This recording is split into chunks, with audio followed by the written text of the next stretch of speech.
সুপ্রিয় দর্শক মণ্ডলী, এখন আমরা আছি সেরা টিভি থেকে। এখানে সামনে অনেক ভিড় দেখা যাচ্ছে। এখানে বাংলাদেশ সবচেয়ে সুন্দর সুদর্শন পুরুষ আছে, আমরা তার ইন্টারভিউ নিব।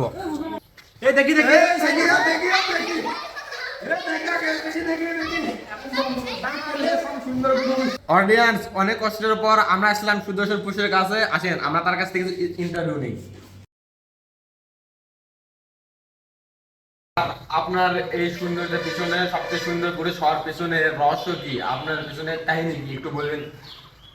হ্যাঁ, অবশ্যই অবশ্যই আমি তো বলবোই, বলার জন্য তো আসছি এখানে। আমি দামি পোশাক পরি, আমার চলাফেরা, ড্রেস আপ, মেকআপ দেখছেন, আমার মেকআপ তো বাইরের দেশ থেকে করে আনা। আমার চলাফেরা এবং ড্রেস আপ দেখেই তো আমাকে আমাকে সুদর্শন পুরুষ হিসেবে নির্বাচিত করে এই অ্যাওয়ার্ডটা আমাকে দিয়েছে। অনেক সুন্দর অ্যাওয়ার্ড। আর আপনার এই ড্রেসিং এর হচ্ছে আর এই যে আপনার ছোট ছোট কাস্টমাইজ অনেক সুন্দর হয়েছে। কতদিন নিয়েছেন?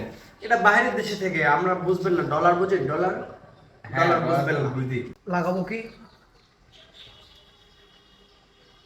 সাংবাদিকের সামনে সব কি বলবো, কি লাগাবো? মানে ম্যাডাম মেকআপ। এই তুমি আমাকে ম্যাডাম বলো কেন? সরি স্যার দর্শক, এতক্ষণ আমরা তো সুদর্শন পুরুষকে দেখলাম, এখন আমরা হচ্ছে সাধারণ পাবলিকের থেকে কিছু হচ্ছে ইন্টারভিউ নেই, দেখি তারা কি বলে। ভাই হচ্ছে আপনি এই সুদর্শন পুরুষ সম্পর্কে কিছু বলুন। ও সুদর্শন পুরুষ বিষয়ে আসলে কি বলবো? আসলে নির্বাচকেরা এরা কি পাগল না ছাগল কিছুই জানি না।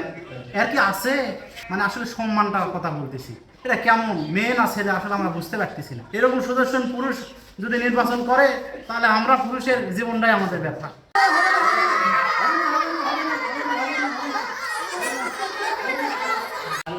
আসলে আপনারা দেখতে পাচ্ছেন দর্শকেরা কিরকম তাদের মহিলা প্রকাশ করলো।